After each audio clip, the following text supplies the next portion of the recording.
আর কোনো প্রশ্ন আছে ভাবের থেকে? ভাবের সম্পর্কে ক্লিয়ার? তাহলে আমরা আজকের নতুন পড়ায় ঢুকে যাই। আজ আমরা হুম। যেটা জানবো সেটা হচ্ছে নক্ষত্রটাকে বেসিক নলেজ। তো হুম। নক্ষত্র, আমরা আগে যখন জেনেছিলাম তখন আমরা জেনেছিলাম যে চন্দ্র যে নক্ষত্রে অবস্থান করছে, জাতক বা জাতিকার সেটি হচ্ছে জন্ম নক্ষত্র।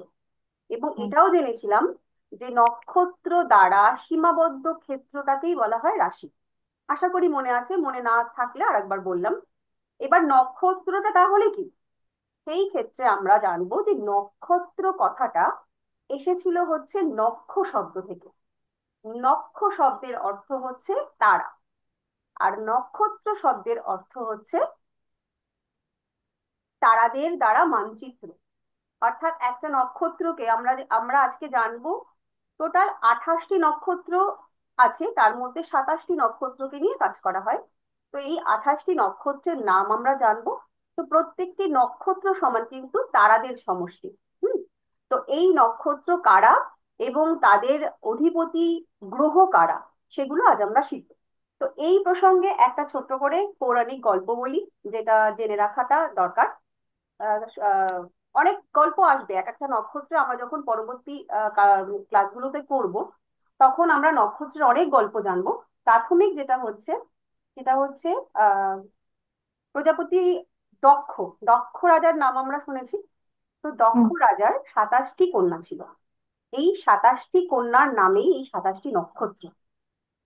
তাদেরকে বিয়ে করেছিল চন্দ্র। এবার আমরা সবাই জানি কম বেশি যে চন্দ্রের একটু সমস্যা আছে, তার একটু মহিলা প্রীতিটা বেশি। হুম।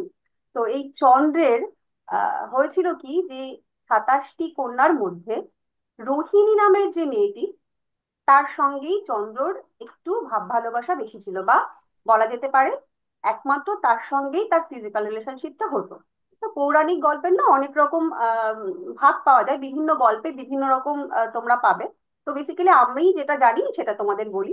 তো যখন এই শুধুমাত্র রোহিণীর কাছেই চন্দ্র যায়, বাকি আর 26 জনের কাছে যায় না, তখন তারা তো খুবই ক্ষুব্ধ দুঃখিত। তখন তারা গিয়ে তাদের যে পিতা দক্ষর কাছে গিয়ে নালিশ করলো। তো সেই বাবা রেগে গেল, ভীষণভাবে রেগে গিয়ে তখন আহ চন্দ্রকে অভিশাপ করেছিল যে এই যে বাকি 26 জনকে কষ্ট দিত, যে তোমার যে অনুষঙ্গ সেটা হচ্ছে খসে পড়বে। বা আর একটা ক্ষেত্রে জানা যায় যে তোমার হচ্ছে জীবনে ক্ষয় আর কি, ক্ষয় প্রাপ্ত হবে। তো এইটা তো আর রাগের বশীভূত হয়ে তো উনি বলে ফেললেন। তো আলটিমেটলি তো মেয়েগুলো দেখলো আমাদেরই তো স্বামী, সে তো চলে যাবে, তাহলে তো একেবারেই সর্বনাশ। তখন যারা আর কি সবাই মিলে আর কি আবার আহ ওনার কাছে রিকোয়েস্ট করলো যে এই যে আহ অভিশাপটা সেটা যাতে ফিরিয়ে নেওয়া হয়। এবং চন্দ্রের পিতা উনি হচ্ছেন অত্রি। তো তিনি বললেন যে এটা একটা আর কি হাল মেকার মানে বের করা যায়, সেটা হচ্ছে যে 15 দিন অন্তর অন্তর ক্ষয়প্রাপ্ত হবে এবং 15 দিন অন্তর অন্তর আবার সে পুষ্ট হবে, যে কারণে আর কি অমাবস্যা এবং পূর্ণিমার যে বিষয়টা আমরা দেখি। তো পৌরাণিক গল্পটা অনুযায়ী এটা হচ্ছে চন্দ্র এবং চন্দ্রের বউদের কাহিনী। সেই চন্দ্রের 27 জন বউকেই বলা হয় 27টি নক্ষত্র। এবং যেহেতু এই যেটা বললাম যে একদম সব থেকে বেশি ভালোবাসতো যে বউকে, তো তার কাছে মানে অর্থাৎ রেবতীর কাছেই যখন চন্দ্র যায়, তখনই তাকে উচ্চস্থ ধরা হয়, বা চন্দ্র খুব ভালো ফল দেয় এই নক্ষত্রে। তো এবার মোটামুটি আমরা এই নক্ষত্রগুলোর নাম, অধিপতি গ্রহগুলো জানবো। আমি একটু পেজটা শেয়ার করি। ম্যাম, রেবতী না রোহিণী? রোহিণী, সরি, হ্যাঁ।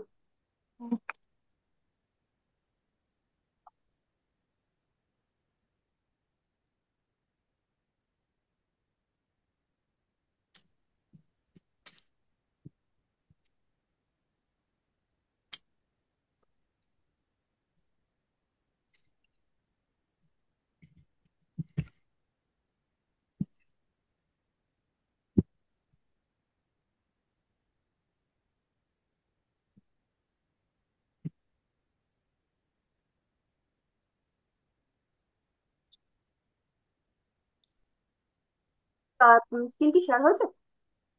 হুম।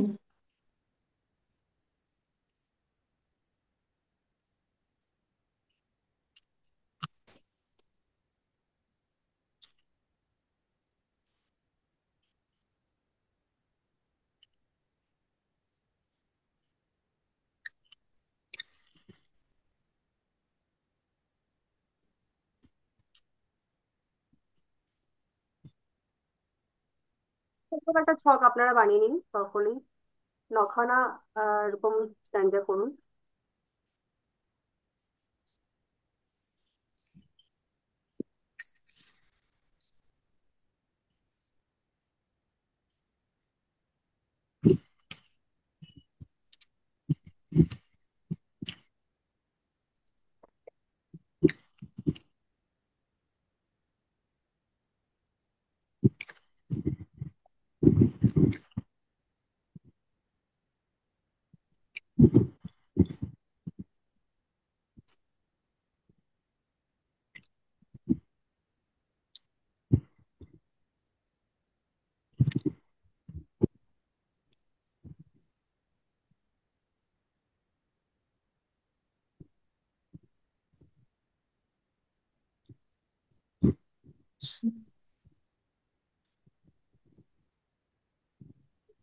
প্রথম নক্ষত্রের নাম হচ্ছে অশ্বিনী।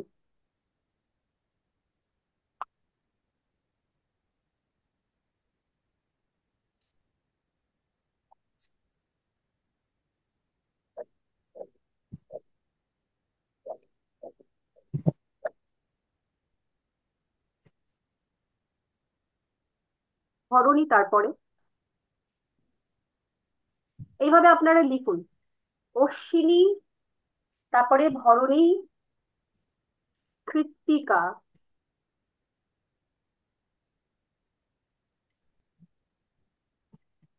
রোহিণী।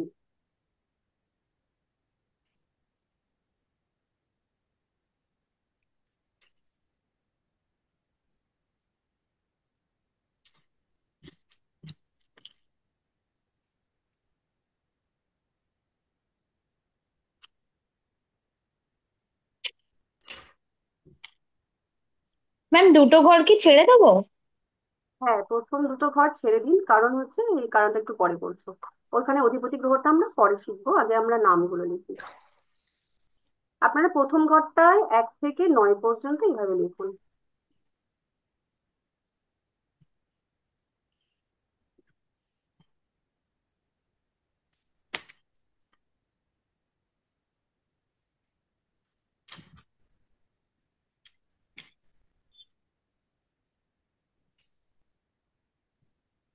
অশ্বিনী, ধরণী, কৃত্তিকা, রোহিণী, তারপর মৃগশিরা।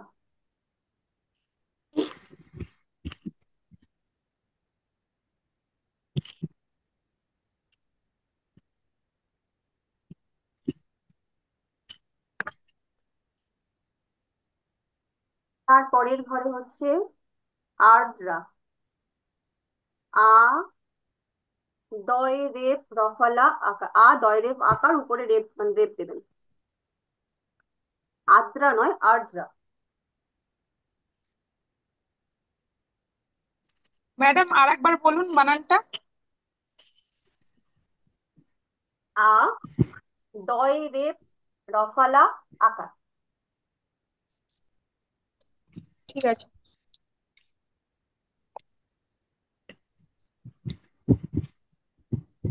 তারপরে হচ্ছে পুনর্বসু।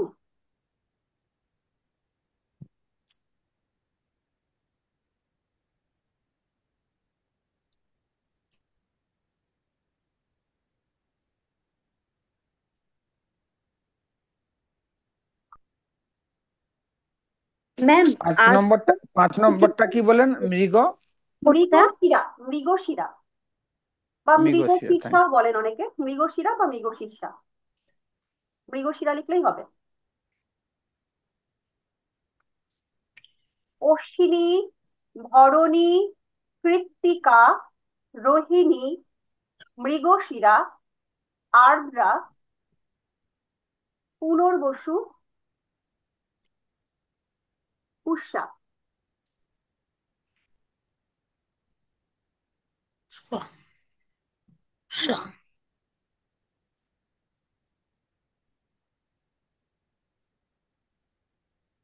ম্যাডাম কৃত্তিকার পর রোহিণী। কৃত্তিকার পরে রোহিণী, হ্যাঁ লিখেছি আমি, কি দেখতে পাচ্ছেন না? এটা, রোহিণী। ওটা কি দেখতে পাচ্ছেন আমি যেটা লিখছি সেটা কি? হ্যাঁ ম্যাম, হ্যাঁ দেখা ম্যাডাম, যায়। পেয়েছি পেয়েছি। হ্যাঁ, একটু দেখে লিখুন। এবার 9 নম্বরে লিখুন অশ্লেষা।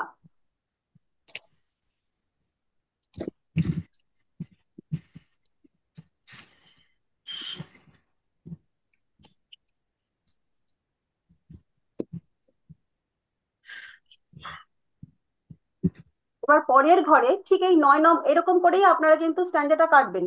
তাহলে হুম। আমি একবারে আপনাদেরকে বোঝাতে মানে সুবিধা পারবো। এই 9-এর পরে একদম উপরের ঘরে 1-এর ঘরে যদি গুণে চলে যান তাহলে ওটা দেখুন 10 হয়ে যাচ্ছে। ওই 10-এর ঘরেতে গিয়ে লিখবেন হচ্ছে মঘা।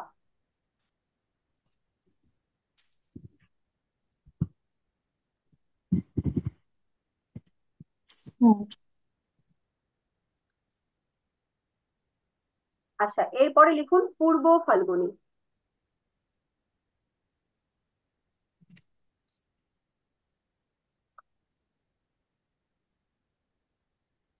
পূর্ব ফাল্গুনী।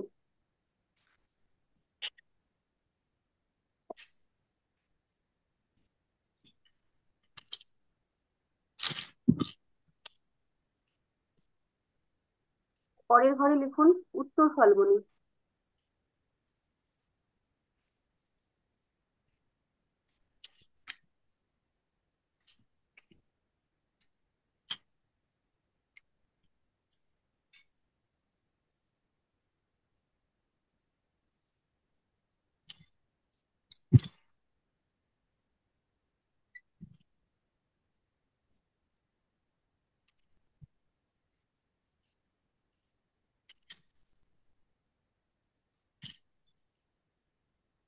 হ্যাঁ ম্যাম, নেক্সট। দাঁড়ান দাঁড়ান, আমার এখানে একটু সমস্যা হয়েছে। হস্তা, এরপরে লিখুন হস্তা।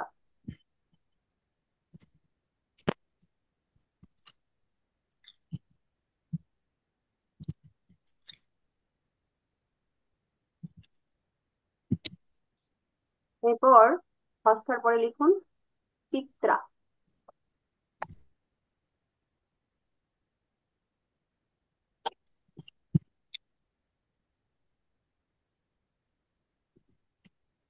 স্বাতী, তারপরে লিখুন স্বাতী।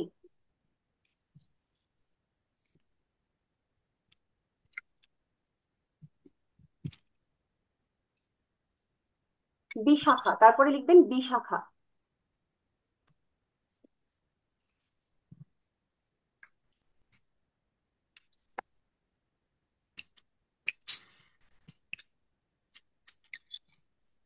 এরপর অনুরাধা।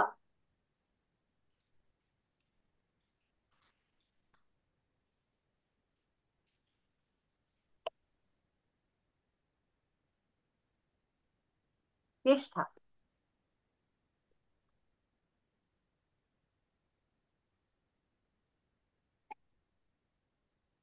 তারপরে আবার এই উপরে একের ঘরে চলে যান, জ্যেষ্ঠার পরে গিয়ে মূলা। ম্যাম ওটা জ্যেষ্ঠা তো? হ্যাঁ, জ্যেষ্ঠা। জ্যেষ্ঠ থেকে আমরা যে বড় বলি জ্যেষ্ঠা।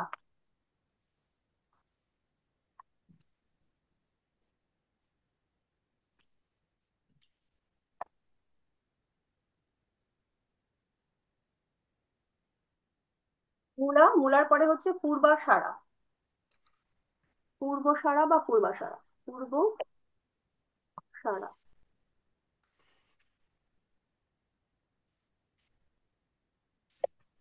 তারপরের ঘরে হচ্ছে উত্তরাষাঢ়া। উত্তরাষাঢ়া।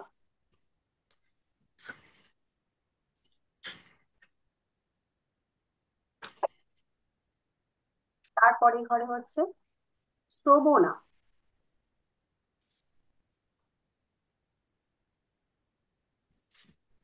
শ্রবণা। এরপর হচ্ছে ধনিষ্ঠা।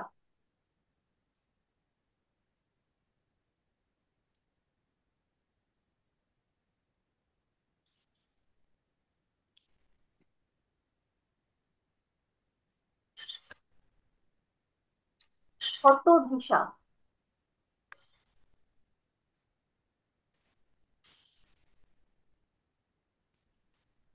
শতভিষা।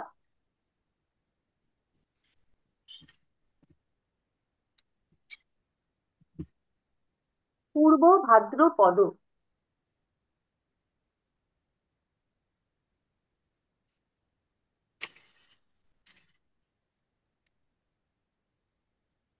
তারপর হচ্ছে উত্তর ভাদ্রপদ।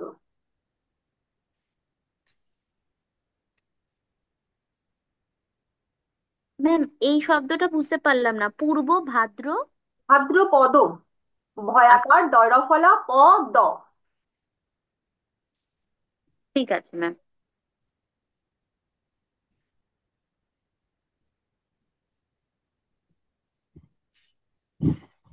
তারপর হচ্ছে রেবতী।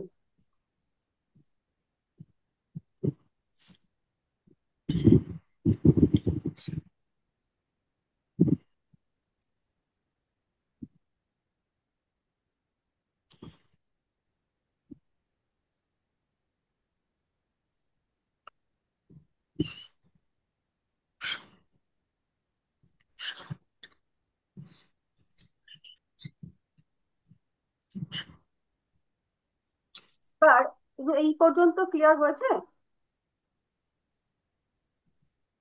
হ্যাঁ ম্যাম, ও বসুন। হ্যাঁ। আমি আরেকবার প্রত্যেকটা নক্ষত্রের নাম বলছি, একটু আপনারা মিলিয়ে নিন।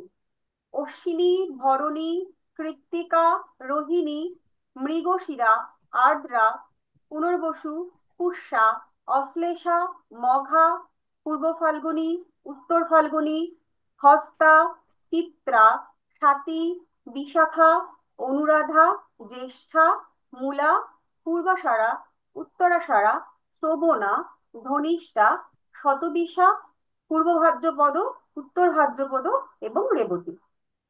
হয়েছে? সবার হয়েছে তো? হ্যাঁ ম্যাম। ম্যাম পূর্বাশা উত্তরা, তাই তো? পূর্ব সারা, উত্তরা পূর্ব সারা। সভা। পূর্ব সারা, আষাঢ়, আষাঢ়ের সেই সারা। আচ্ছা। আচ্ছা, এই যে নক্ষত্রগুলো একটু ভালো করে এই শব্দগুলোর উপরে জোর দিন। যেমন হচ্ছে এই যে বিশাখা, এই বিশাখা, এখান থেকে ভাবুন এটা হচ্ছে 16 নম্বর নক্ষত্র, হ্যাঁ।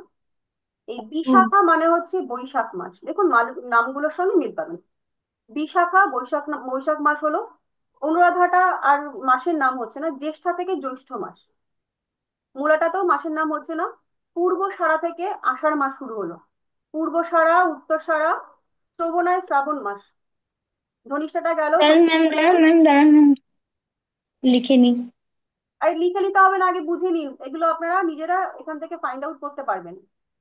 যেমন কি আচ্ছা। পূর্ব ভাদ্রপদ মানে হচ্ছে ভাদ্র মাসটা এখানে পাচ্ছি আমরা, পূর্ব ভাদ্রপদ, উত্তর ভাদ্রপদ, এখান থেকে আমরা ভাদ্র মাস পাচ্ছি। এবার ভাদ্রের পরে সোজা চলে যাচ্ছি আমরা অশ্বিনী। অশ্বিনী মানে হচ্ছে আশ্বিন মাস। আশ্বিন। তারপরে দেখুন ভরণীতে মাস পাচ্ছি না, কিন্তু কৃত্তিকা মানে হচ্ছে কার্তিক মাস। কার্তিক। আচ্ছা, তারপরে রোহিণীতে পাচ্ছি না। মৃগশিরা, এই যে এইখান থেকে দেখুন অগ্রহায়ণী, আদ্রা, এই মৃগশিরার পরে আর্দ্রা, পুনর্বসু, এখানটায় আমরা অগ্রহায়ণ মাসটা পেয়ে যাচ্ছি। এবং পুষ থেকে হচ্ছে পৌষ মাস। মাঘ থেকে, মঘা থেকে পাচ্ছি আমরা মাঘ মাস। এই বিচারগুলো যখন পরবর্তীকালে আমরা অঙ্ক শিখবো, বা যখন আমরা রাশির চক্র অনুযায়ী কোন নক্ষত্র কত ডিগ্রিতে থাকে যখন আমরা শিখবো, তখন আমরা এর ডিটেলটা ভালোভাবে জানবো। এখন এই মাস থেকে মোটামুটি প্রত্যেকটা মাস, মানে এগুলো মনে রাখার জন্য আমি বললাম যে যদি আপনারা এইভাবে খোঁজেন, তাহলে বিশাখা থেকে যদি আমরা ভাবি বিশাখা মানে বৈশাখ মাস, তাহলে তারপরে জ্যৈষ্ঠ আসবে, এটা সাধারণ। জ্যৈষ্ঠর পরে আষাঢ় আসবে, তারপরে শ্রাবণ আসবে, ভাদ্র আসবে, এইভাবে যদি মনে রাখি। বা আমরা যদি প্রথম থেকে আশ্বিন, পশ্চিম থেকে আশ্বিনটা ধরি, তাহলে আশ্বিনের পরে কার্তিক আসবে, অগ্রহায়ণ আসবে, পৌষ আসবে, এগুলো আমরা কিন্তু ভালোভাবে তাড়াতাড়ি মুখস্থ করতে পারবো।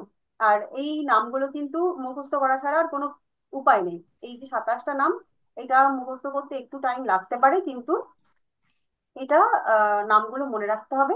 এবং তারপরে যেটা মনে রাখতে হবে সেটা হচ্ছে এই যে 27টি নক্ষত্র, সেই 27টি নক্ষত্রের যারা অধিপতি গ্রহ, এই অধিপতি গ্রহ যেমন আমরা গ্রহের ক্ষেত্রেও আগে আমরা পড়েছি,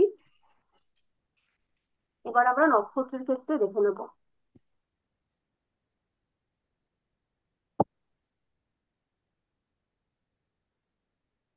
সেটা হচ্ছে প্রথমে আমরা 1 নম্বরে লিখবো কেতু।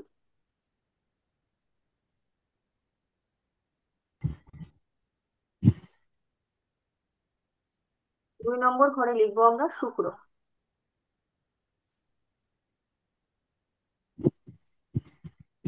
3 নম্বরে লিখবো আমরা রবি।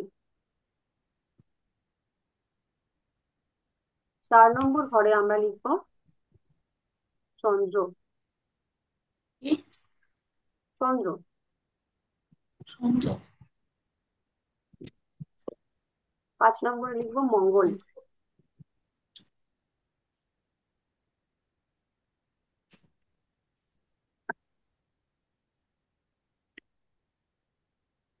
6 নম্বরে রাহু।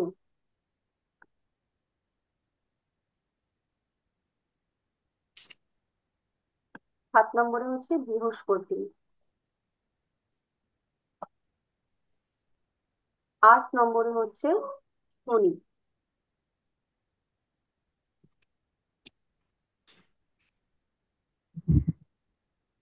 9 নম্বরই বুধ।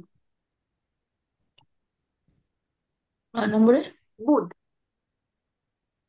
আচ্ছা, একটা জিনিস আমরা এবার যেটা জানবো যে আমরা যখন গ্রহের ক্ষেত্রে আগে আমরা একটা নাম্বার পেয়েছিলাম। 3 থেকে বিচার করতাম আমরা বৃহস্পতি, 1 থেকে রবি, 2 থেকে চন্দ্র। এগুলো মনে আছে তো আগের নাম্বারিং গুলো? হুম। এবার নক্ষত্রের ক্ষেত্রে আমরা দেখুন এই নাম্বারগুলো কিন্তু চেঞ্জ হয়ে গেছে। আমরা 1 নম্বর থেকে পাচ্ছি হচ্ছে কেতুকে, কেতুর নাম্বারটা আমরা কিন্তু 1 ধরবো। হুম। আর এই যে শুক্র, শুক্রের বিচার করা হচ্ছে 2 নম্বর থেকে। মাউসটা ভালো কাজ করছে না, কোথায় কি চলে যাচ্ছে খুঁজে পাচ্ছি না। 3 নম্বর মানে রবির বিচার করব আমরা 3 নম্বর। 3 নম্বর যে নক্ষত্রের যে নাম্বারিংটা আসবে সেটা হচ্ছে 3 নম্বর থেকে আমরা বিচার করব। আর চন্দ্র হচ্ছে 4 নম্বর নক্ষত্র। 5 নম্বরটা হচ্ছে মঙ্গলের, 6 নম্বরটা রাহুর, 7 নম্বরটা বৃহস্পতির, 8 নম্বরটা শনির এবং 9 নম্বরটা হচ্ছে বুধের। তাহলে আমরা বুঝলাম যে এই ক্ষেত্রে নক্ষত্রের যে আহ নামটা, নক্ষত্রের সঙ্গে এই যে মানে নাম্বারগুলো, সেই নাম্বারগুলো কিন্তু গ্রহের যে নাম্বারগুলো ছিল তার সঙ্গে চেঞ্জ হয়ে গেছে। এবার একটা মজার জিনিস যেটা হচ্ছে এখানে আপনাদের একটু বুঝে নিতে হবে। প্রথম যে আমরা নক্ষত্রটা আমরা লিখেছি সেটা হচ্ছে অশ্বিনী। হুম। এই অশ্বিনী 1 নম্বর, অশ্বিনীটা হচ্ছে 1 নম্বর নক্ষত্র। হুম। এবার আমরা যদি এই যে ঘুরিয়ে আমরা যেভাবে চারটা লিখেছি 1 2 3 4 5 6 করে যদি এখানটায় আসি, মঘা হচ্ছে আমাদের 10 নম্বর। তো 10টাকে আমরা যদি যোগ করি 1 আর 0, সেটা একই হচ্ছে তো। তাহলে এই যে কেতুর আন্ডারে 1 হবে, মানে যে সংখ্যাগুলোকে আমরা যোগ করে 1 বানাতে পারবো সেই সংখ্যার নক্ষত্রগুলো হচ্ছে কেতুর নক্ষত্র। 1 নম্বরে ছিল অশ্বিনী, এইখানটাতে 10 নম্বর নক্ষত্র যেটা পেলাম মঘা, সে 1 আর 0 যোগ করলে 1 হচ্ছে। আর এই যে মূলাটাকে আমরা পেয়েছি সেটা হচ্ছে 19 নম্বর, অর্থাৎ 9 এবং 1। তো 9 আর 1কে যোগ করলেও আমরা 10 পাচ্ছি, তাহলে 10 সমানও 1। তো এই পুরো যে যে নক্ষত্রের মানে এই যে আমরা 27টা নক্ষত্র নাম লিখলাম, তারা 1 থেকে 27 পর্যন্ত নাম্বার হোল্ড করবে। তো এই যে যে মানে যে সংখ্যাগুলোকে আমরা নক্ষত্রের যোগ করে যদি আমি 1 পাই, সেই 1-এর নক্ষত্রগুলো হচ্ছে কেতুর আন্ডারে। এইটুকু কি আমি বোঝাতে পেরেছি? হ্যাঁ। ম্যাম, তার মানে কি এই যে ধরুন মঘার নিচে রয়েছে পূর্ব ফাল্গুনী, হুম। তাহলে সেটা হচ্ছে আমাদের হিসেব মতো 11 নম্বর নক্ষত্র। এবার এবার 1+1 2 করছি। হ্যাঁ, তার মানে এই যখনই আমরা শুক্রর আন্ডারে যে 3টে নক্ষত্র পেলাম, এদের যে নাম্বারিংটা আমরা পাবো তারা সবাই হচ্ছে যোগ করলে পরে 2 আসবে। মানে এই প্রথমে ভরণী, সে হচ্ছে 2 তো পেলই। এরপর এটা আমরা 11 নম্বর নক্ষত্র, 11 1 আর 1 সে হচ্ছে 2 হয়ে যাচ্ছে।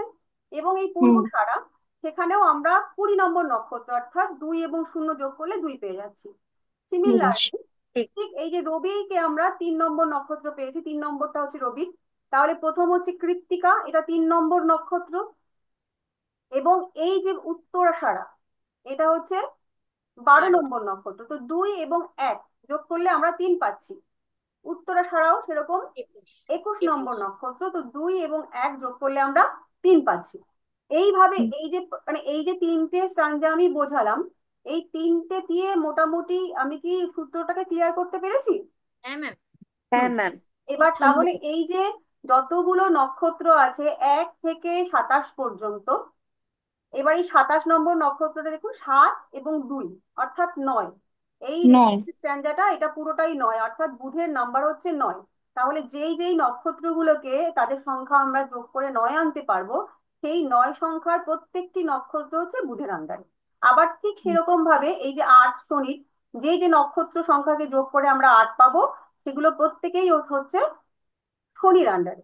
তো এইভাবে আমরা এই ছকটাকে যদি একটুখানি মনে রাখতে পারি, মানে এরকম ভাবে যদি আমরা বিচার করতে পারি, তাহলে এই অশ্বিনী মঘা মূলা এইভাবে কেতুর মুখস্থ করার প্রয়োজনীয়তা পড়বে না।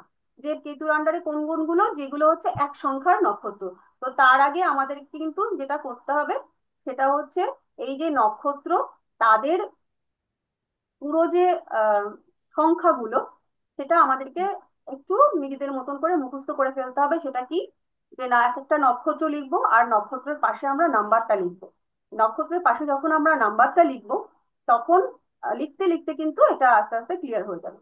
আর এই যে আমরা আহ গ্রহদের যে একটা চার্ট এখানে দিয়েছি,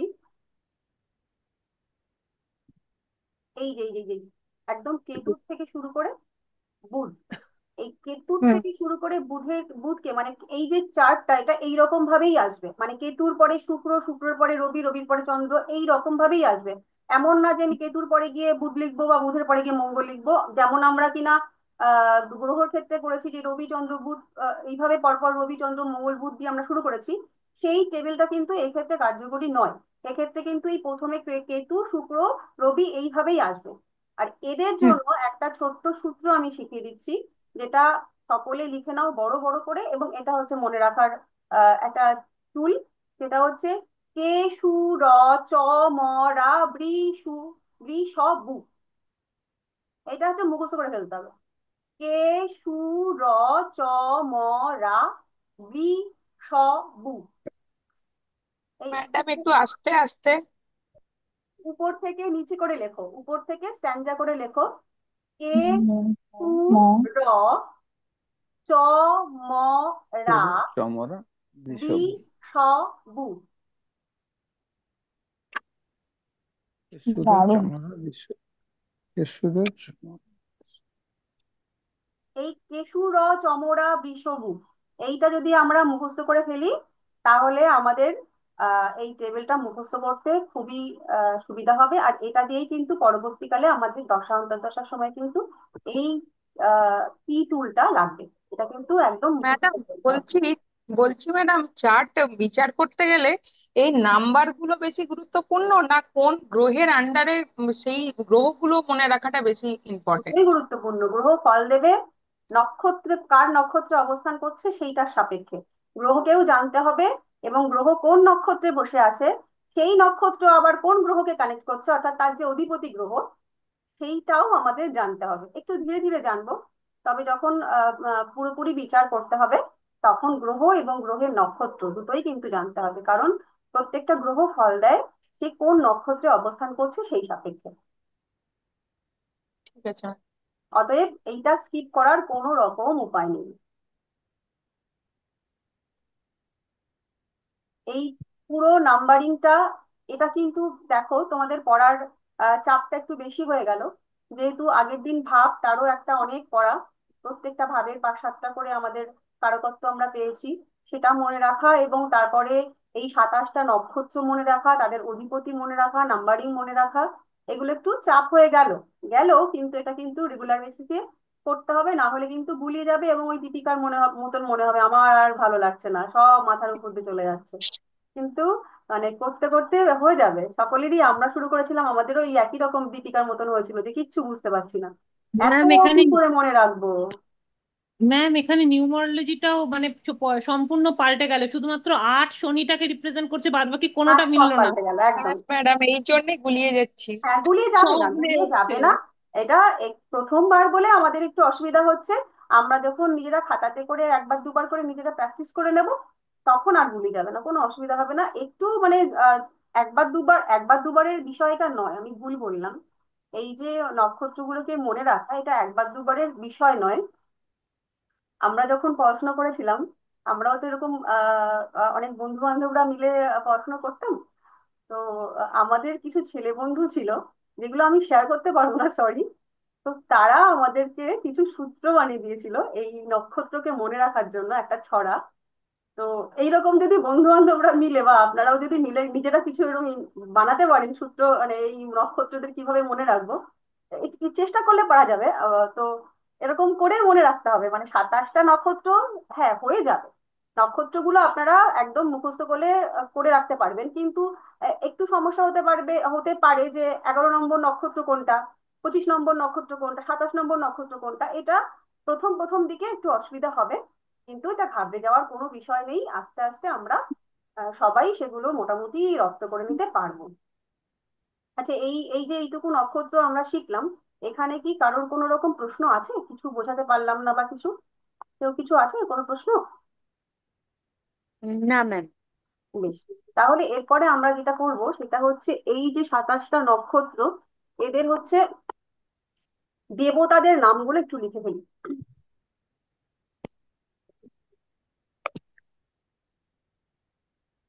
কি বলছি, আপনারা লিখুন।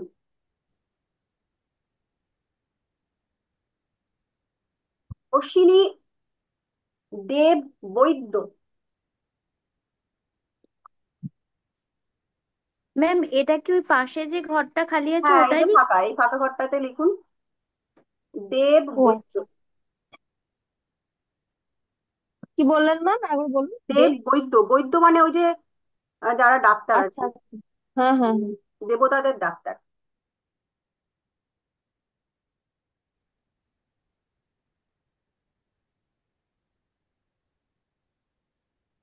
ধরনীর লিখুন যম। কি বললেন ম্যাম? যম, জম জম। জম। হুম।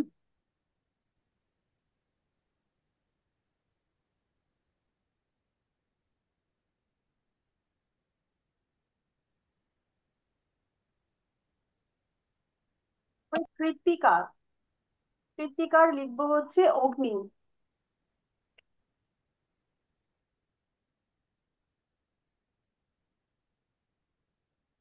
দেখুন, আপনারা যেহেতু জ্যোতিষ শিখছেন, তার মধ্যে এখানে অনেকে আগেও জানতেন, আর একদম যারা নতুন, যারা প্রথম শিখছো, আমি সকলের উদ্দেশ্যেই বলবো যে নোটগুলো লেখা হচ্ছে, এই নোটগুলো কিন্তু যত্ন করে রাখতে হবে, এটা আপনাদের সারা জীবনের অ্যাসেট।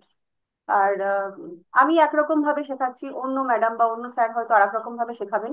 কিন্তু এই আপনারা যেহেতু এটা প্রথম শিখছেন বা এই রকমটাকে শিখছেন, এটা যদি মাথার সঙ্গে সঙ্গে খাতাতেও আপনাদের থাকে, তাহলে পরবর্তীকালে আপনারা যখন প্র্যাকটিস করবেন এবং আপনারাও যখন পড়াবেন, তখন কিন্তু আপনাদের জন্য সেটা খুবই একটা উপযুক্ত বিষয় হবে। তো অনেকের মধ্যে এই টেন্ডেন্সিটা থাকেও, বুঝে গেছি আর লিখে রাখতে হবে না। কিন্তু বিশ্বাস করুন, 6 মাস 8 মাস পরে গিয়ে না এই বুঝে বুঝে যাওয়াটাও বুঝে যায়। মানে আমি বলতে চাইছি যে সেটা সংকুচিত হয়ে যায় এবং তখন গিয়ে প্রবলেমে পড়তে হয়। তার জন্য সকলকেই বলবো, যেটাই শিখছেন সেটা আপনার মতন করে নোট ডাউন করার চেষ্টা করবেন। এবং যতবারই আমরা বুঝতে পারছি না কি ছিল, এটা এরকম হয় না যে আমি এখন সময় পাচ্ছি না, ভিডিওটা অন করব, করে দেখি, লিঙ্কটা খুঁজি। এটা অনেক ক্ষেত্রে অসুবিধা হয়ে যায়, কিন্তু আপনার খাতায় যদি লেখা থাকে আপনি কিন্তু চট করে সেটা একবার উল্টে মনে করে দেখে নিতে পারবেন। তো সেই ক্ষেত্রে আমি সকলকেই বলবো যে আপনারা কিন্তু নোট ডাউনটা অবশ্যই করবেন, সেটা এখন যেটুকু পাচ্ছেন, পরবর্তীকালে যদি ভিডিও দেখে কিছু স্কিপ করে যায়, তো সেটা দেখে করে নেবেন, কিন্তু করবেন অবশ্যই। আচ্ছা, তারপরে কৃত্তিকাকে লিখেছি অগ্নি তো। হুম। কৃত্তিকার পরে আমরা রোহিণী লিখবো ব্রহ্মা।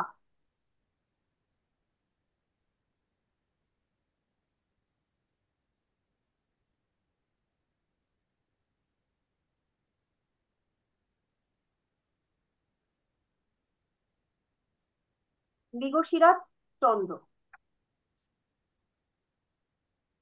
আচ্ছা, এইটা কিন্তু একটু ভুল হচ্ছে, আমি একটু করে দিই। এখানে না এই যে 4 নম্বর খোপে লিখলে হবে না, কারণ প্রত্যেকটা নক্ষত্রের এক্ষেত্রে আলাদা আলাদা হবে। হুম। তো আর আমরা তো এখানে শুধুমাত্র মানে গ্রহ সাপেক্ষে একটা বক্স টেনেছি, 3টে করে নক্ষত্র আন্ডারে চলে গেছে। এখানে কিন্তু আপনারা যেখানে অশ্বিনী লিখেছেন, তার নিচে বা পাশে কোথাও আলাদা করে লিখে রাখুন, কারণ 27টা নক্ষত্রের কিন্তু 27 জন আলাদা দেবতা। তো ওই 3টের পরে যেন ড্র করবেন না বা লিখবেন না টেনে। আচ্ছা, তারপরে আর্যার হচ্ছে শিব।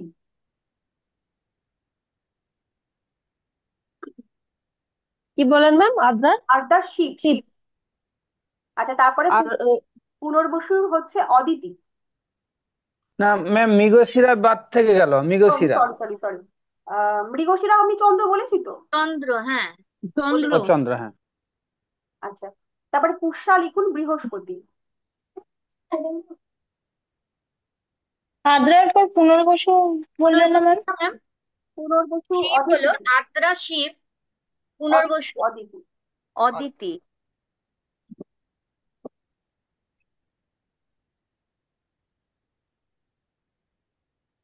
এবার পুষ্যার হচ্ছে বৃহস্পতি।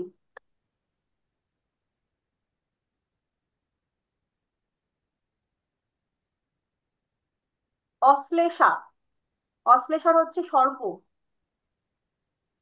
কি ম্যাম? সর্প, সাপ, সর্প। এবার মঘা লিখবেন পিতৃগণ, পিতৃগণ।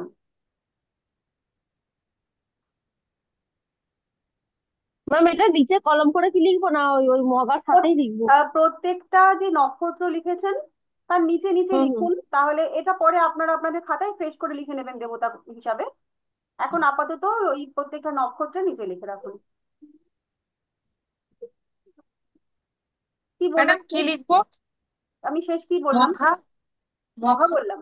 মঘা বললাম মঘা। হচ্ছে পিতৃগণ, পিতৃগণ, মঘা পিতৃগণ। তারপর একটা কর বাবু। তারপরে হচ্ছে পূর্ব ফাল্গুনী যোগিনী।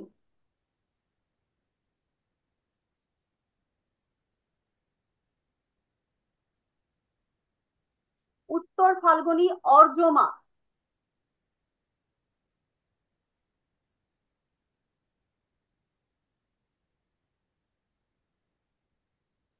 কি বললেন? অর্জমা?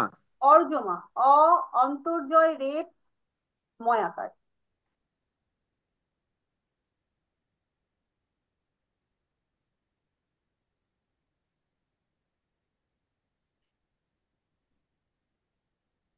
তারপরে হস্তা লিখুন দিবাকর।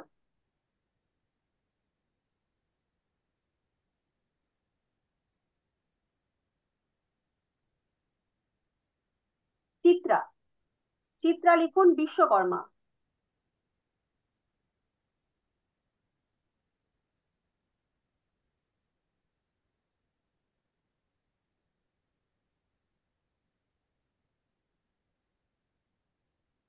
হাতি, হাতি লিখুন পবন। ম্যাম শুনতে পেলাম না। পবন, পবন দেব।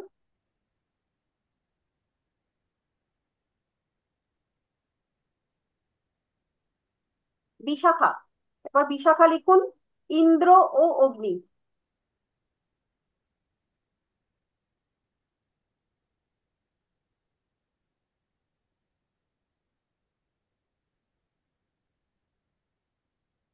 অনুরাধা লিখুন মিত্র।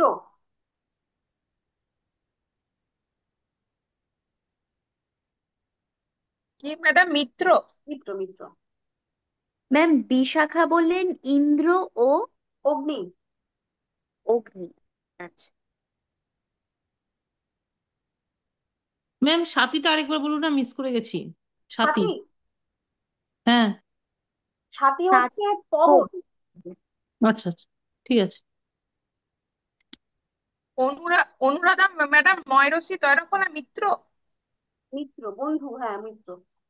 বন্ধু। বন্ধু লিখবেন না, মানে আমি বোঝানোর জন্য বললাম মিত্র ওটা। কি লিখলাম শেষ আমরা? কোন পর্যন্ত লিখলাম? অনুরাধা। অনুরাধা। অনুরাধা। আচ্ছা, তারপরে হচ্ছে জ্যেষ্ঠা। জ্যেষ্ঠা লিখি ইন্দ্র।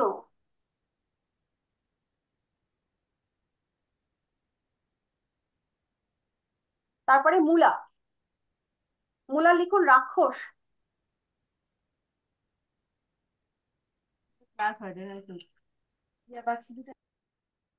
ম্যাম, এটা রাক্ষস হলো পূর্বাষাঢ়া, কেন? পূর্বাষাঢ়ায় জল।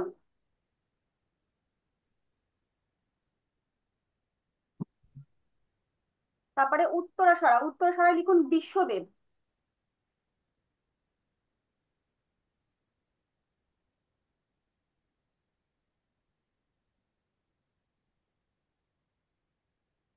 শ্রবণায় লিখুন হচ্ছে বিষ্ণু।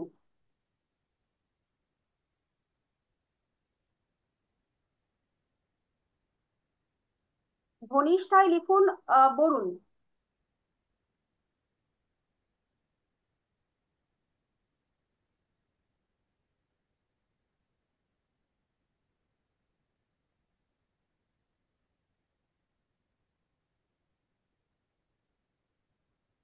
তারপর শতভিসা, শতভিসায় লিখবো হচ্ছে অজপাদ। অ বর্গের জ, তারপরে পাদ, পয়াকার দ।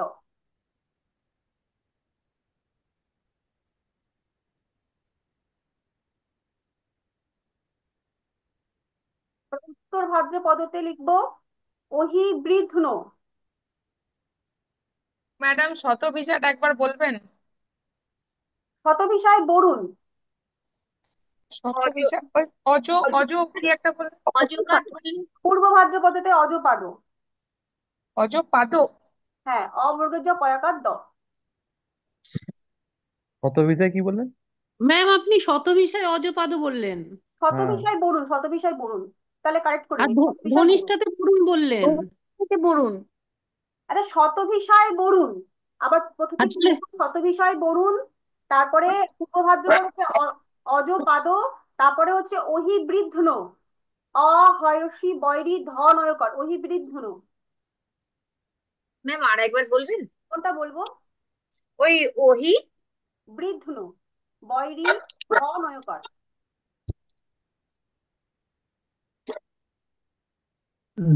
ধনিষ্ঠাও বরুণ।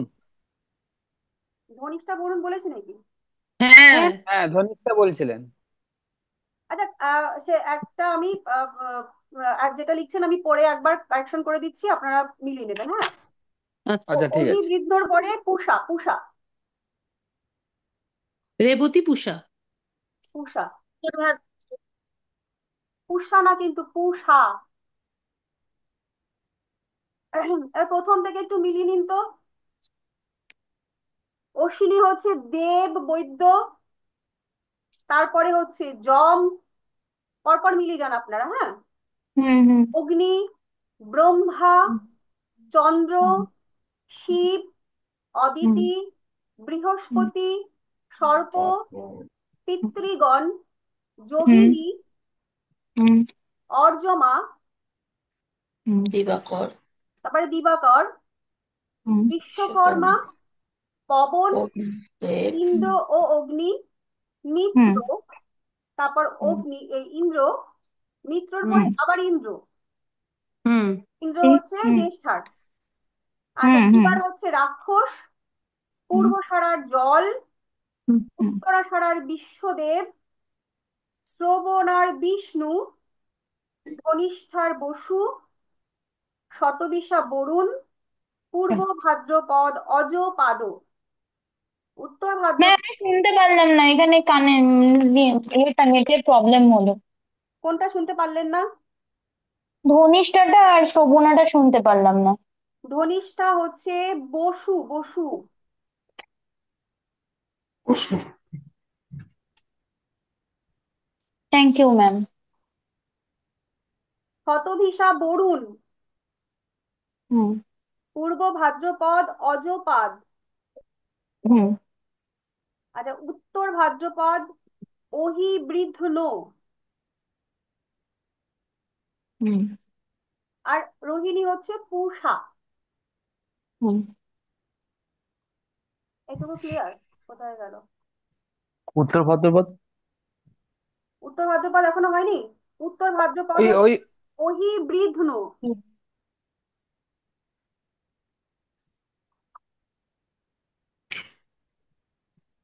অহিবৃধ্ন হয়েছে। এই আচ্ছা, এই আমরা আজকে যে ক্লাসটা করলাম, যে শিখলাম 27টা নক্ষত্র এবং তাদের অধিপতি এবং নাম্বারিং, এই তিনটা হচ্ছে ভীষণভাবে ইম্পর্টেন্ট। এগুলোকে আমাদের মনে রাখতেই হবে।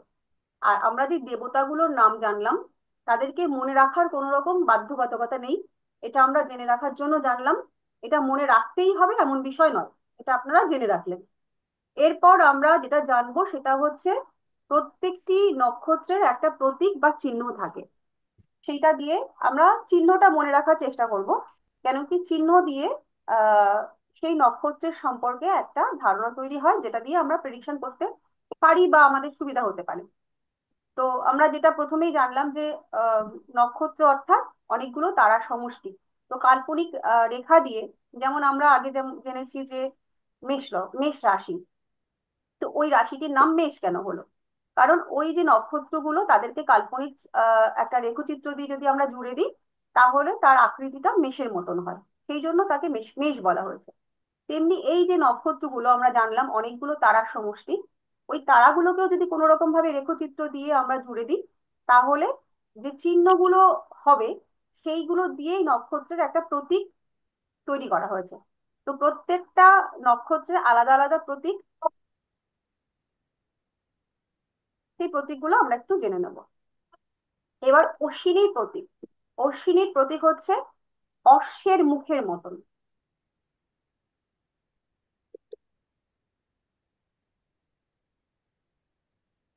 এইভাবেই লিখবো, অশ্বের মুখের মতো? অশ্বের মুখের মতন, হ্যাঁ।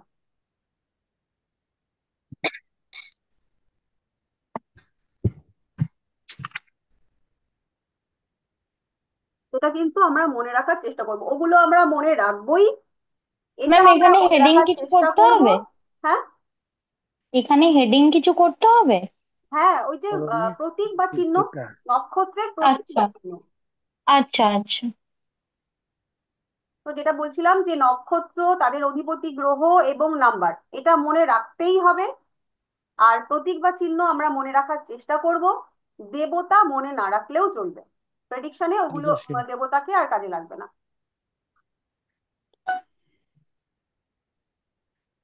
অশ্বিনী অশ্বের মুখাকৃতি। আচ্ছা, ভরণী লিখবো জরায়ুর মুখ, জরায়ু মুখ।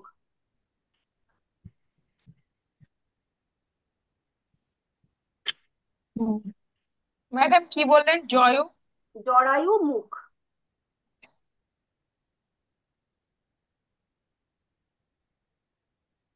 কৃত্তিকাকে লিখবো তেজোদীপ্ত দণ্ড, হুম। তেজোদীপ্ত দণ্ড, দণ্ড দণ্ড। হুম। রোহিণী হচ্ছে গরুর গাড়ি।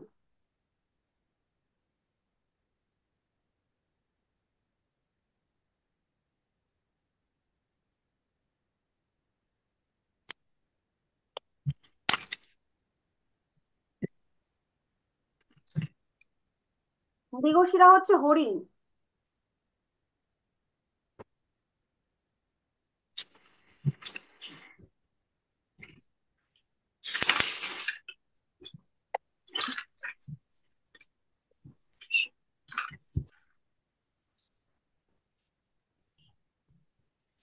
আর্দ্রা হচ্ছে এক ফোঁটা চোখের জল।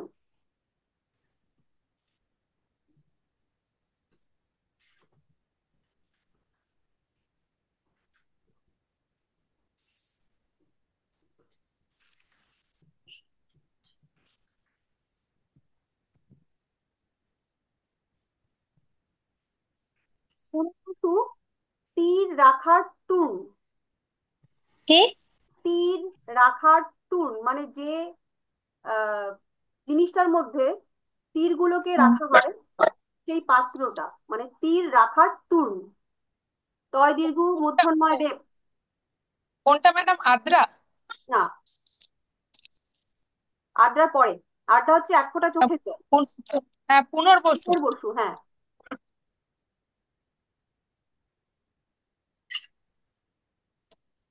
উষা, তীর উষা তীর হচ্ছে রাখার গাভীর। হ্যাঁ, তীর রাখার তুন। তুন তো তয় দীর্ঘ মূর্ধন্যয় রেপ।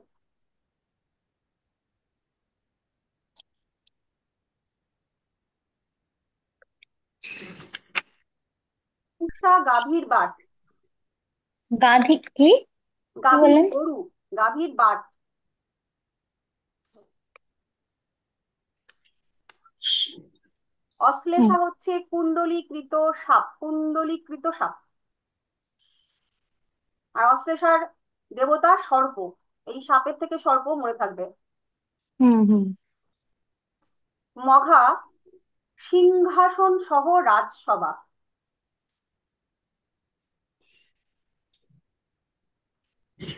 সিংহাসন সহ রাজসভা, মঘা। হুম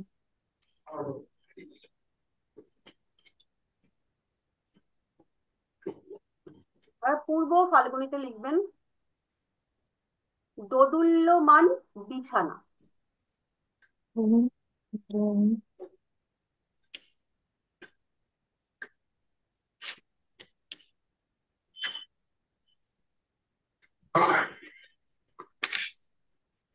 হুম ফাল্গুনি, তারপরে হচ্ছে উত্তর ফাল্গুনি। উত্তর ফাল্গুনিতে লিখুন শয্যা বা বিছানা। এটা শুধু বিছানা, আগেরটা দোদুল্যমান ছিল। হুম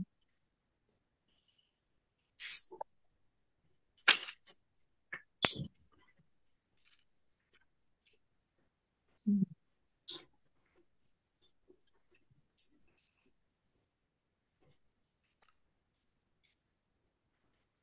হস্থা, হস্তাতে লিখুন মুষ্টিবদ্ধ হাত।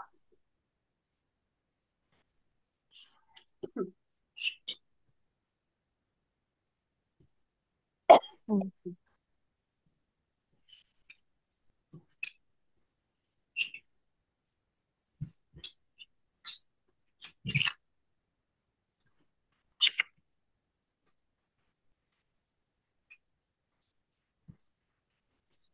তারপরে চিত্রা, চিত্রায় লিখুন সাপের মাথার মণি।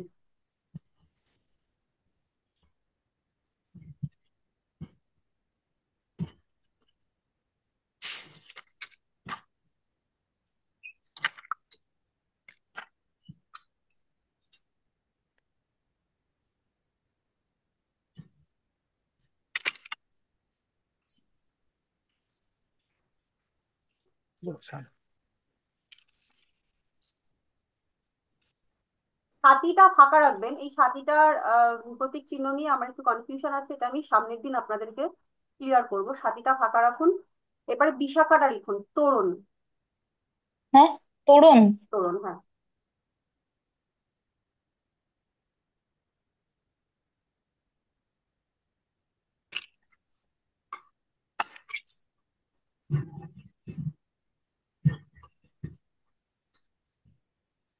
অনুরাধা কোমলতার প্রতীক।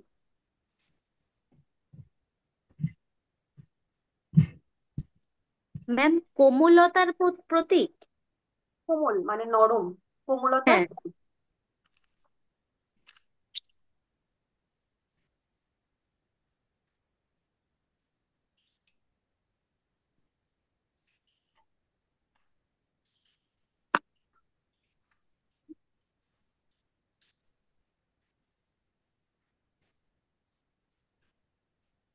এই যে আমি একটু অনুরোধ করব, যারা নোটগুলো লিখছেন, এর আগে তো এ করতো প্রিয়াঙ্কা বোধহয়, তো নোটগুলো একটু গ্রুপে শেয়ার করে দিবেন। অনেকেই আহ সমস্যাজনিত কারণে হয়তো নোট ডাউন করতে পারছে না।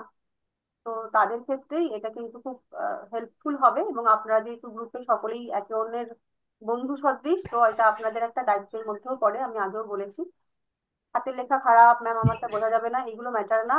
চেষ্টা করলে সবাই বুঝতে পারবে। তো কেউ একজন একটু দায়িত্ব সহকারে এই লেখাগুলো একটু গ্রুপে শেয়ার করে দেবেন। তাহলে বাকি যারা আছে তারা একটু ওটা ডাউনলোড করে নিক বা যাই হোক কিছু একটা করে নিতে পারবে। ম্যাডাম রেবতী। রেবতী কি? অনুরাধা হলো। আচ্ছা, অনুরাধা কোমলতার প্রতীক। আবার জ্যেষ্ঠা, জ্যেষ্ঠা ম্যাম ম্যাম সুকরের বিশাখাটা দন্ত তরুণ স- বলেন তো? হ্যাঁ, হ্যাঁ, কি? বিশাখাটা তরুণ বলেন তো, তরুণ? তোরণ, তোরণ। বিশাখা। তয়কারে তো র না, ওটা বিশাখায় বলেছি। ও আচ্ছা, তরুণ তরুণ তরুণ। হ্যাঁ, আমি শুনছি তরুণ। না তোরণ। ম্যাডাম রেবতীটা কি বলেছিলেন? রেবতী রেবতী আসেনি, ও, রেবতী আমি আসেনি, আমি এখন বলছি জ্যেষ্ঠা জ্যেষ্ঠা। অনুরাধায়, হ্যাঁ, অনুরাধায় রেবতী ঠিক এখন একদম শেষে, ঠিক এখনো রেবতী ঠিক আসেনি। ঠিক। অনুরাধার পরে জ্যেষ্ঠা লিখুন শুকরের দন্ত স্বরূপ। টু করো।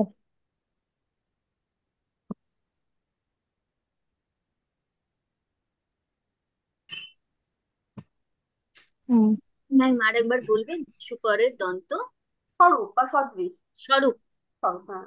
মানে শুকরের দাঁতের মতো। হুম। মূলা একত্রে গুচ্ছ, একত্রে বাঁধা গুচ্ছ মূল।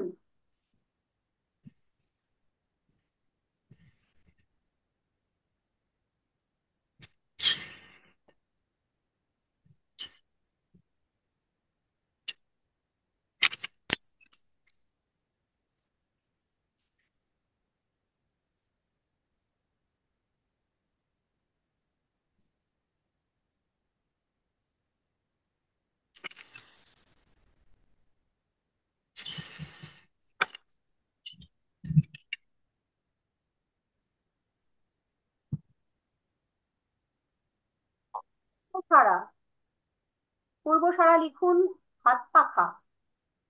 হ্যাঁ। হাত পাখা।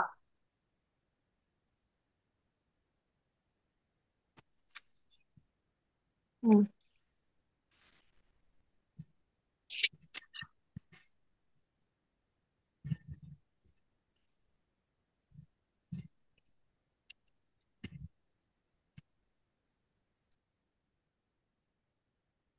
কি রে, গরম কেন?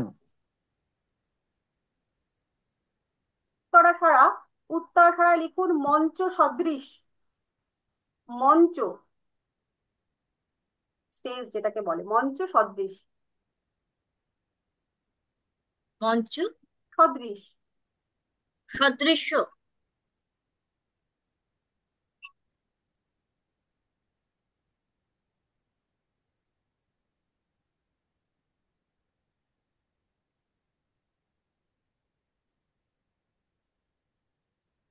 শ্রবণা, শ্রবণায় লিখবো হচ্ছে ত্রিপদ।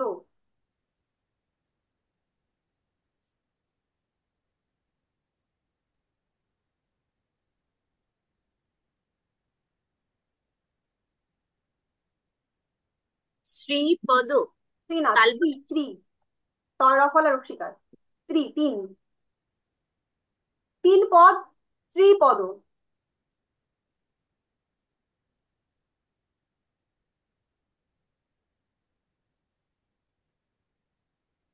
ম্যাম জানার ইচ্ছা হলো, মানে ত্রিপদ মানে যেরকম আমরা সাধারণত বলি কারো মৃত্যু হলে ত্রিপাদ দোষ, সেই টাইপের? এই ত্রিপদ বলতে এই যে শবনারক্ষত্র কারো মৃত্যু হলে ত্রিপাদ দোষ টোষ বলি, সেই টাইপের? আসলে ত্রিপাদ দোষ হচ্ছে, আমি আগে বললাম যে এই যে নক্ষত্রগুলো তৈরি, মানে নক্ষত্রগুলো যে তারাদের সমষ্টি দিয়ে তৈরি হয়েছে, তো ওই তারাগুলোকে হ্যাঁ, যদি হ্যাঁ। আহ একটা রেখচিত্র দিয়ে ড্র করা হয়, তাহলে এইরকম একটা সিম্বল তৈরি হয়। ঠিক আছে। আচ্ছা, আচ্ছা, হুম, ঠিক আছে। Thank you. হুম। তো কি লিখলাম আমরা, কোনটা লিখলাম, ধনিষ্ঠা? শ্রবণা। শ্রবণা। আচ্ছা, তারপরে ম্যাম ধনিষ্ঠা, ধনিষ্ঠা লিখুন। ধনিষ্ঠা হচ্ছে ঢোল।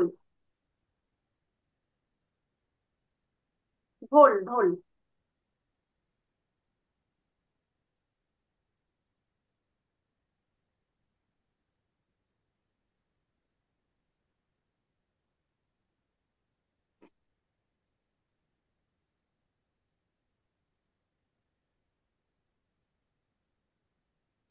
শতভিসা বৃত্ত।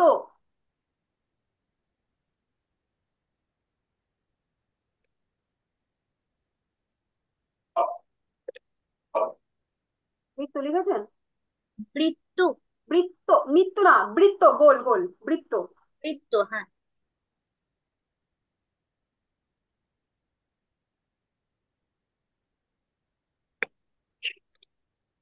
এবার পূর্ব ভাদ্রপদ। পূর্ব ভাদ্রপদতে দুমুখ সাপ, এই সরি, দুমুখ মানুষ।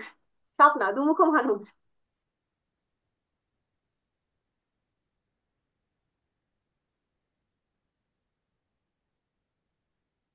হুম।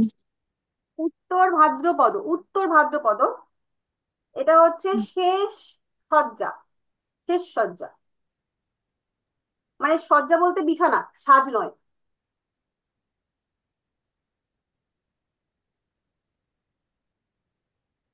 শেষ সজ্জা মিনিং অন্তিম সজ্জা কি? অন্তিম সজ্জা, এক্স্যাক্টলি, হ্যাঁ। আচ্ছা। এরপর রেবতীতে লিখুন মৃদঙ্গ।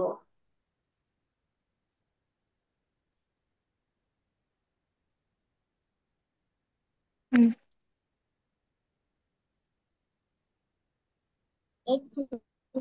এবার কেউ একজন প্রথম থেকে পড়ে শোনান, দেখি আপনাদের শব্দের কোনো বিকৃতি ঘটেছে কিনা। আমি ম্যাম বলবো। ম্যাম বলবো? যে কোনো একজন বলুন। পায়েল বলবো, পায়েল। হ্যাঁ হ্যাঁ বলুন। হ্যাঁ, বলো বলো। অশ্বিনী অশ্বের মুখের মতো, ভরণী জরায়ু মুখ, কৃত্তিকা তেজদীপ্ত দণ্ড, রোহিণী গরুর গাড়ি, মৃগশিরা হরিণ, আদ্রা এক ফোঁটা চোখের জল, পুনর্বাসু তীর রাখার তূর্ণ,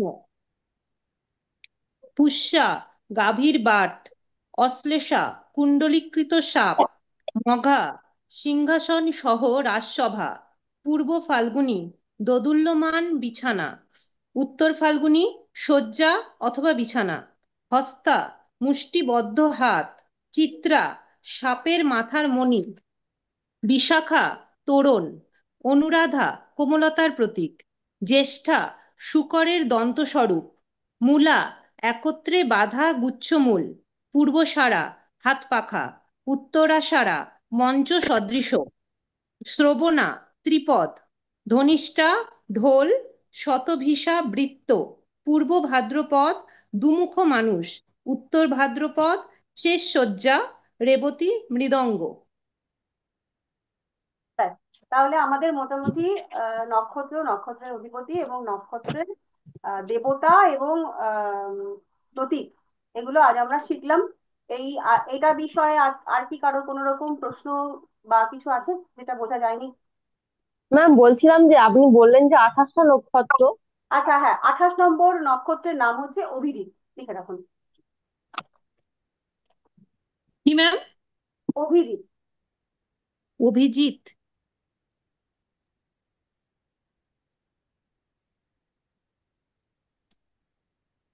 ম্যাম এটা কি ইউজ করা হয়?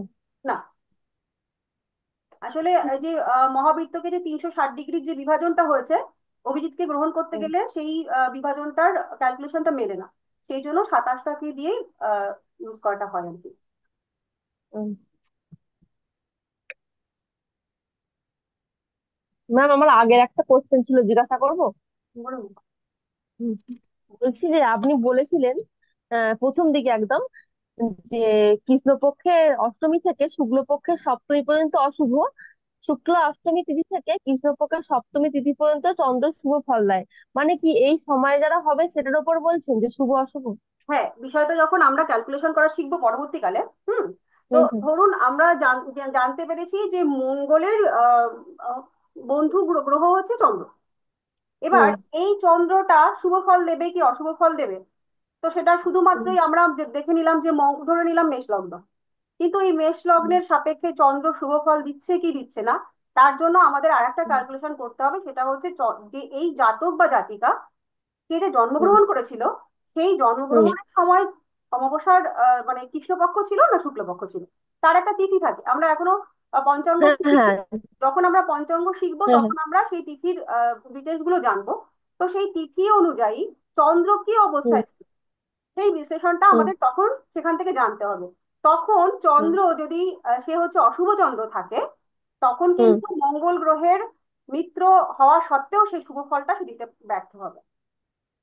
আচ্ছা ম্যাম আপনি বলছেন যে কৃষ্ণপক্ষে হচ্ছে অশুভ, শুক্লপক্ষে শুভ, কিন্তু এখানে তিথি মেনশন করা আছে যে শুক্ল হ্যাঁ, অষ্টমী ওর তিথি মধ্যে থেকে। দেখুন আমি এটা বুঝিয়ে দিই।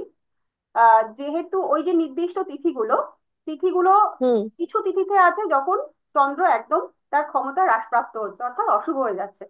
আর কিছু তিথি হুম উল্লেখ করা আছে যখন যখন সে শুভ হচ্ছে। মাঝখানের যে সময়টা, হুম সেই সময়টা তাহলে শুভ চন্দ্র হুম কি থাকবে, ওই সময়টা চন্দ্র হচ্ছে মধ্য ফল দেবে, না খারাপ হুম হুম। না ভালো। হুম। তাহলে ম্যাম যদি কৃষ্ণপক্ষের সপ্তমীতেই কেউ জন্ম নেয় তাহলে কি সেটা শুভ? ওই যে বললাম, আপনি যে এটাকে পূর্ণ শুভও ধরবো না আবার পূর্ণ অশুভও ধরবো না। তখন হচ্ছে যে লগ্ন এবং লগ্নের যে অধিপতি, সেই অধিপতি সাপেক্ষে হুম সে শত্রু গ্রহ না মিত্র গ্রহ, সেই সাপেক্ষে আমরা বিচারটা করবো। আচ্ছা তখন আচ্ছা। আমাদের আর থ্যাংক মানে ইউ। তখন যদি শুধু দেখি যে মঙ্গলের হুম হুম মিত্র গ্রহ, তো আমরা ওটা ডাইরেক্টলি মিত্র গ্রহ হিসেবেই নেব। তখন আর সেটাকে আলাদা রকম ভাবে তার অশুভত্ব খুঁজে পাওয়ার দরকার নেই। আচ্ছা, মানে কৃষ্ণপক্ষেও জন্মালে যদি সে সপ্তমীর মধ্যে জন্মায় তাহলে আমরা সেটাকে শুভ নেবো, সপ্তমীতে যদি জন্মায়। শুভ ধরবো না, কিন্তু তার আর অশুভত্বটা নেই, তখন আমরা শত্রু মিত্র ধরেই আচ্ছা আচ্ছা। গণনাটা করবো। শুভ কখন এবং অশুভ কখন সেটা কিন্তু আলাদা করে আমরা জেনেছি। এবার যদি তার মাঝখানের সময়টায় কেউ জন্মায়, তাহলে সে হুম হুম শুভও রইলো না, আবার মানে শুভ বলতে অশুভ তো সে রইলো না, এটা হচ্ছে বড় কথা। হুম হুম কিন্তু সে যে পূর্ণ শুভ তার ফল দিচ্ছে সেটাও কিন্তু নয়, সে মধ্য বলি। তখন হুম চন্দ্র হচ্ছে, মানে যদি ওটা আমরা 100%-এর মধ্যে, শুভত্বে যদি আমরা 100%-এর মধ্যে 80% ধরি, এই ক্ষেত্রে আমরা 60% হুম। ধরি। আচ্ছা আচ্ছা, থ্যাংক ইউ ম্যাম। এটা মধ্য ফল দেবে চন্দ্র, হ্যাঁ। এবার তারপরে তো আচ্ছা। চন্দ্র ওই জাতকের লগ্ন সাপেক্ষে কোনো না কোনো ভাবে অধিপতি হবে, এবং সেই হুম হুম চন্দ্রের উপর যদি মিত্র গ্রহ, আমরা যখন এই দুর্বল বা সবল গ্রহগুলো নিয়ে পড়েছি, যে মিত্র গ্রহের হুম সহাবস্থান বা মিত্র গ্রহের যদি দৃষ্টি থাকে, তাহলে সে শুভ হয়ে গেল। হুম কিন্তু যদি হুম ওই মধ্য সময়ে জন্মগ্রহণ করার পরেও যদি ওই চন্দ্রের সঙ্গে কোনো পাপ গ্রহের সহাবস্থান বা হুম। দৃষ্টি ইত্যাদি পড়ে, তাহলে কিন্তু ওই চন্দ্রটা আর শুভ ফল দিতে পারবে না। বুঝতে পারলাম? আচ্ছা। হ্যাঁ ম্যাম, যেখানে বসে আছে সেটাও তো ধরা হবে যে শত্রু গিয়ে বসে আছে একদম। না মিত্র গিয়ে একটা বসে আছে। লগ্ন সাপেক্ষে ধরে নিলাম, মেষ লগ্ন কালপুরুষের লগ্ন, তো ধরে নিলাম ওই হুম কালপুরুষের সাপেক্ষে 4 নম্বর ঘরের অধিপতি হচ্ছে চন্দ্র, রাইট? হুম তো 4 নম্বর হুম থেকে হুম আমরা কি কি বিচার করে থাকি? মাতা, জমি, মন, মানসিকতা ইত্যাদি। এবার হুম এই হুম। চন্দ্র, এখনো আমরা অত দূরে গিয়ে পৌঁছইনি, আমরা শিখবো সে কত নম্বর হ্যাঁ ঘরে ম্যাম। গিয়ে বসছে। হুম। এই হুম যেমন হুম আমরা হুম জেনেছি অষ্টম ঘর, অষ্টম ঘরটা আমরা ভালো জানিনি, ওটা একটা নেগেটিভ হাউস। তাহলে এই হুম হুম ফোর্থের লর্ড মানে 4 নম্বর ঘরের মালিক যদি অষ্টমস্ত হয়, তাহলে সে নিশ্চয়ই ভালো ফল দিতে পারবে না, সে না। ওখানে ড্যামেজ হলো। এবার হুম হুম তারপরে যদি তার কোনো রকম শুভ গ্রহের দৃষ্টি সে পায়, তাহলে তার যে ড্যামেজটা সেটা কিছুটা সারলো। কিন্তু তারপরে যদি হুম হুম অসমস্ত হওয়ার পরেও আবার কোনো নেগেটিভ গ্রহ সে দৃষ্টি দিচ্ছে বা তার হুম সঙ্গে হুম গিয়ে বসছে, তাহলে সে পুরোপুরি পীড়িত হলো। হুম হুম ঠিক আছে? এগুলো আমরা এখনো অত হুম দূর ম্যাম। পৌঁছইনি, আমরা যখন চার্ট বিশ্লেষণ করবো পরবর্তীকালে তখন এগুলো একদম ক্লিয়ার হয়ে যাবে। ঠিক আছে? ম্যাম আমার একটু আগের হ্যাঁ ক্লাস থেকে ম্যাম। একটা কথা জিজ্ঞেস করতাম। হুম। এখন যে চারদিকে দেখা যাচ্ছে যে জীবিকা হানি, মানে জীবিকার থেকে যে, মানে জীবিকাচ্যুত যেটা হচ্ছে আর কি, ওটা কোন ঘর থেকে দেখতে, কোন ভাব থেকে আমরা দেখতে পাই? দশমের টুয়েলভ। দশম আর টুয়েলথ? দশমের টুয়েলভ। মানে নাইন্থ হাউস। না, 9th হাউস থেকে আমরা ভাগ্য দেখি। এবার ভাগ্য যদি কোনো রকম ভাবে পীড়িত হয়, তাহলে কর্ম গেল। শুধু নাইন্থ ওই হাউস। রকম ভাবে না, এই যে সামগ্রিক ভাবে যে কাজগুলো গেল, এইগুলো শুধুমাত্র ব্যক্তি চার্টে না, এর আবার অনেক রকম আলাদা বিশ্লেষণ হয়, হুম সেগুলো আমরা পরবর্তীকালে জানবো। তো আজকে মোটামুটি আমাদের সময় শেষ, আজকের ক্লাস এই পর্যন্ত। আর এই বিষয়ে যদি কারোর কোনো রকম প্রশ্ন থাকে গ্রুপে হুম। আলোচনা হবে। আর তাছাড়া হচ্ছে কেউ একজন দায়িত্ব নিয়ে নেবেন, আমি পায়েলকেই বলবো, ও যেহেতু আগেও দিয়েছে। তো নোটগুলো একটু গ্রুপে শেয়ার করে নিও, শেয়ার করে দিও আর কি বাকিদের জন্য। আর যদি আর কোনো রকম প্রশ্ন থাকে আমরা তাহলে গ্রুপে আলোচনা করবো, ওকে? তাই আজকে পর্যন্ত, সবাইকে শুভরাত্রি, ভালো থাকুন, আবার গুড দেখা হবে। Night ma'am.